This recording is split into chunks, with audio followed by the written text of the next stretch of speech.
The obsidian walls of the Grand Praetorian Chamber shimmered, reflecting the incandescent light emanating from the central null-field projector.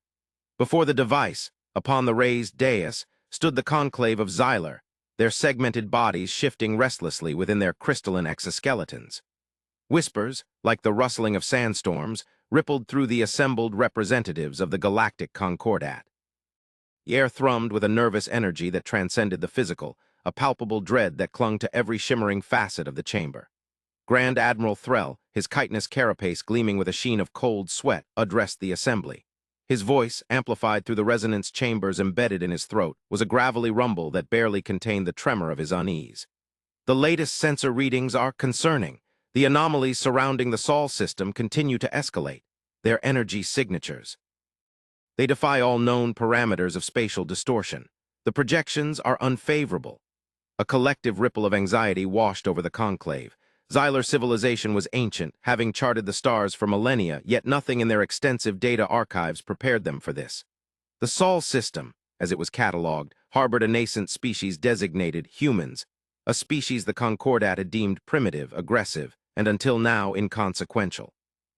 The initial contact reports had been dismissive, brief glimpses of crude technology, rudimentary societal structures, and an apparent lack of understanding of galactic protocols. Orders were issued. A warning had been dispatched to the humans. The terms were clear: submit or face the consequences. But the consequences, they now realized, might be far greater than the Concordat anticipated. Ambassador Vrel, a being of luminous blue energy, representing the Algorian collective, manifested a holographic display depicting the distorted region of space surrounding Sol. The visuals were unnerving. Swirling vortexes of energy, impossible geometries, and a sense of wrongness permeated the display. Vrel's voice, a melodious chime, cut through the oppressive atmosphere. The spatial distortions are not natural. They are deliberate. They are also expanding at an exponential rate. My calculations indicate they will reach the outer fringes of the Concordat within cycles, possibly sooner. A murmur of alarm echoed through the chamber. The implications were catastrophic. A spatial anomaly of that magnitude, if left unchecked, could tear through the fabric of known space, swallowing entire star systems, disrupting the delicate balance of the Concordat's interstellar civilization. Counselor Zith, a hulking Krogan-esque entity from the Krill hegemony, slammed a massive fist onto the polished durasteel table, the sound reverberating through the chamber. The primitives, they are the cause of this. Their primitive tinkering has unleashed something beyond their comprehension. They must be dealt with swiftly, decisively. We should have obliterated them upon initial contact. Now we face annihilation. Threll, striving to maintain composure, gestured for calm. We have received no communication from the humans since the ultimatum was issued. Their silence is ominous, their actions even more so. We sent a modest fleet to enforce the Concordat's decree. It has not returned. A chill permeated the chamber. The modest fleet had been comprised of battle cruisers, heavy cruisers, and support vessels, enough theoretically to pacify an entire system, let alone a primitive species. But silence was a scream in the vastness of space. The room was filled with speculation.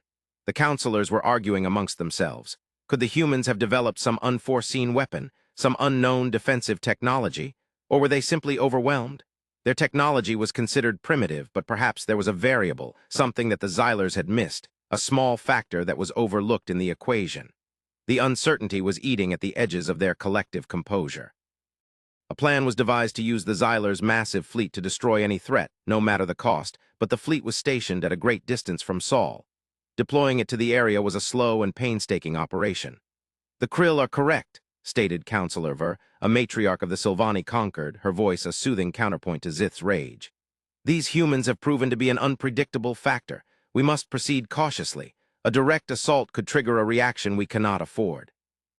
Perhaps diplomacy, Zith scoffed, his mandibles clicking in disdain.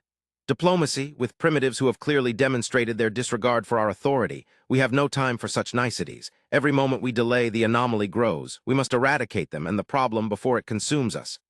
Perhaps we are misinterpreting their actions, interjected Ambassador Kale, a being of pure light, representing the sentient nebula of the Cuthar. His voice held a note of calm that was almost unnerving. Perhaps their lack of response is not defiance. Perhaps it is something else. We assume they are acting out of ignorance. Perhaps they have an explanation. We must consider the possibility that we have underestimated them. Underestimated them, Zith roared. We have cataloged their crude vessels, their reliance on fossil fuels, their primitive communication methods. There is nothing to underestimate. Their potential for innovation, for adaptation, for unpredictability, Kale countered softly. We cannot dismiss those things as irrelevant. We must understand the true nature of their actions. The debate raged on, a microcosm of the galactic conflict that loomed. Some called for immediate annihilation, others for a measured response. But all felt the weight of impending doom, the crushing fear that gripped the heart of the Concordat.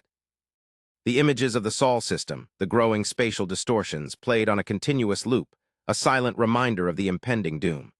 Hours blurred into cycles, marked only by the relentless hum of the null field projector and the escalating tension in the Grand Praetorian chamber. Finally, Grand Admiral Threll, his face etched with weariness, made a decision. We will dispatch a diplomatic envoy, one vessel shielded and capable of rapid deployment. Their purpose is simple, to ascertain the humans' intentions, to determine the source of the anomaly, and to offer a final chance for peaceful resolution. The conclave of Xylar, though divided in their opinions, could only agree. They had no other option. They could destroy the humans, but that might mean sacrificing everything. And if they underestimated the humans, the thought was too frightening to contemplate.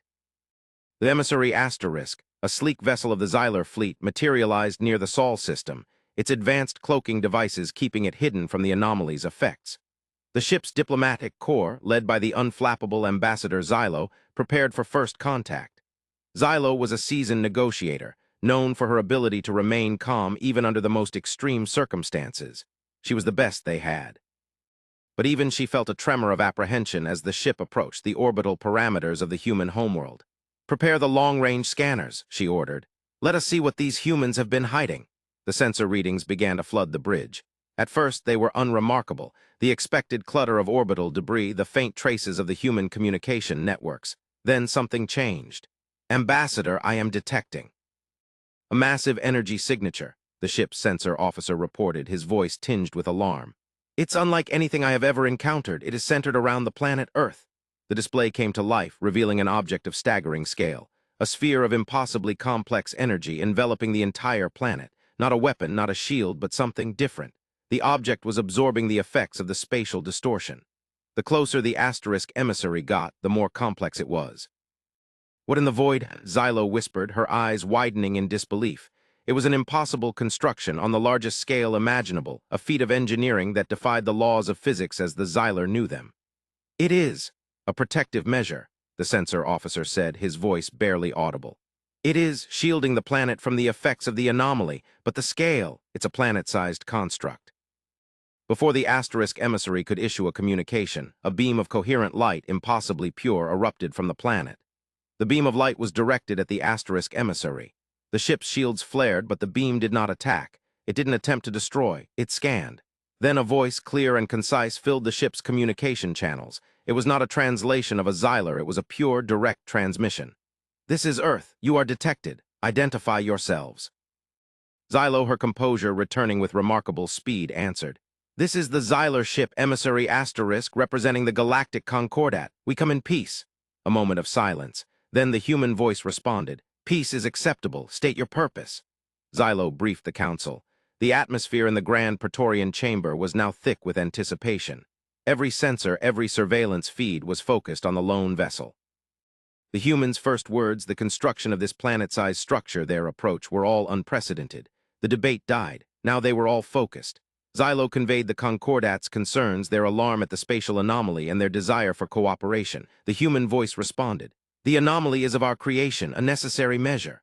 "Necessary?" Xylo asked, her voice betraying her surprise. "To create a galactic threat." "The threat is not external," the human voice replied. "The threat is within. We were forced to adapt." Further questions were met with concise, precise answers.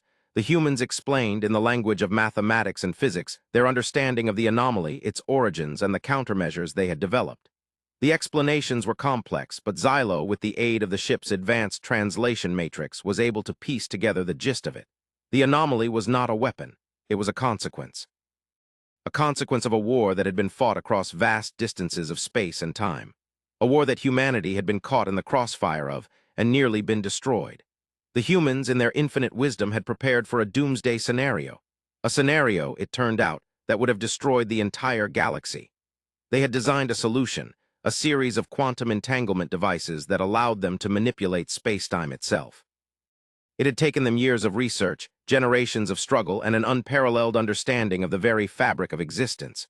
The humans did not build weapons to attack, but they were not defenseless. They had created the Black Armada, a fleet that was undetectable, composed of vessels that could traverse space and time, that could strike any point in existence. It was not built to dominate, but to preserve. The humans, when confronted with the threat of the spatial anomaly, had not sought conquest. They had sought to preserve. It was an astonishing revelation, one that caused the conclave of Xylar to reassess everything they believed about the human species. "But why did you not inform the Concordat?" Xylo asked, bewildered. "Why the silence, the isolation?" The human voice was calm. "You would not have understood. You would have reacted with fear, with violence. We knew that our actions, no matter how necessary, would be perceived as a threat. We did not want to be the aggressor. We had already been fighting." The council listened in stunned silence. The implication was clear. The humans, in their primitive technological state, had been fighting a war the Xylar could barely comprehend. They had been preserving the galaxy, while the Concordat had been arguing over trade routes and political influence. Then the true nature of the spatial distortions was revealed. They were not merely a threat, they were a weapon aimed at destroying the very fabric of existence. The humans had not only developed a defense, they had created a weapon of their own, one that could destroy anything or repair any wrong. Ambassador Xylo relayed the humans' offer of assistance. They would guide the Concordat through the anomaly, teach them how to protect their systems. They would share their knowledge, their technology, and most importantly, their understanding. But the choice was theirs. To accept their assistance meant to surrender a degree of control. To reject it meant risking annihilation. "They offer us salvation," Xylo said, her voice filled with awe, "at a cost." The conclave of Xylar was thrown into chaos once more, but this time the fear was different. It was the fear of being small, of being inadequate, of being wrong. The debate raged for cycles, a symphony of voices, each reflecting the profound implications of this revelation. Counselor Zith finally spoke, his voice unusually subdued. We have been wrong. We underestimated them. We judged them based on incomplete data. They are not the primitives we thought them to be. They are something else.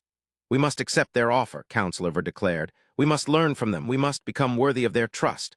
Grand Admiral Threll, his gaze fixed on the holographic image of Earth, the radiant sphere of energy, nodded slowly.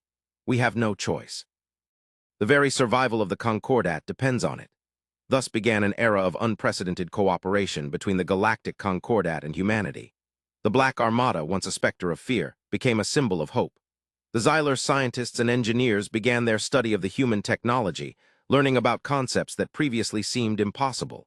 The humans, in turn, shared their knowledge freely, showing a patience and understanding that belied their apparent inexperience. Together, they began the arduous task of repairing the damage caused by the spatial anomaly. The combined expertise of the humans and the Concordat, coupled with the power of the Black Armada, proved astonishing. The anomalies slowly began to recede, the universe breathing a sigh of relief. But the humans were not finished. It was Ambassador Xylo who was chosen to represent the Concordat on the maiden voyage of a new ship, the Unity Asterisk. It was a joint project, a testament to the Alliance, a vessel equipped with the most advanced technology of both species. Xylo stood on the bridge alongside a human captain, a woman with keen eyes known only as Ava. Ava stared out at the shimmering expanse of stars. "We've analyzed the data collected by the Black Armada. The source of the spatial anomalies was not entirely external. It was a catalyst of sorts, a way to release a much larger threat." "And what is this threat, Captain?" Xylo asked. Ava turned, her expression grim. "The Great Void, an entity that predates the universe itself, a cosmic parasite that exists outside of time and space, and it is about to awaken." The Unity Asterisk, along with the Black Armada and the fleets of the Concordat, gathered near the edge of known space. The threat of the Void was a problem to be solved, not a war to be fought. The combined forces of humanity and the Concordat braced themselves. This was the final battle.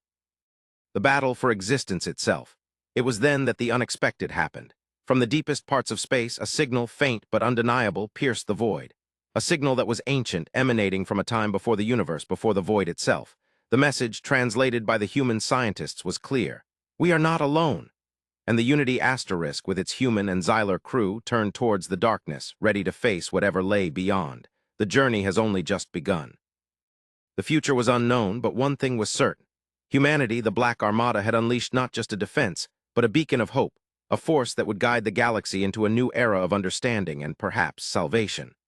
The final image, as the camera sweeps through the vast expanse of the cosmos, reveals the asterisk Unity, setting out on the path that will lead them to the end of all things. The fate of the universe depended on those brave souls.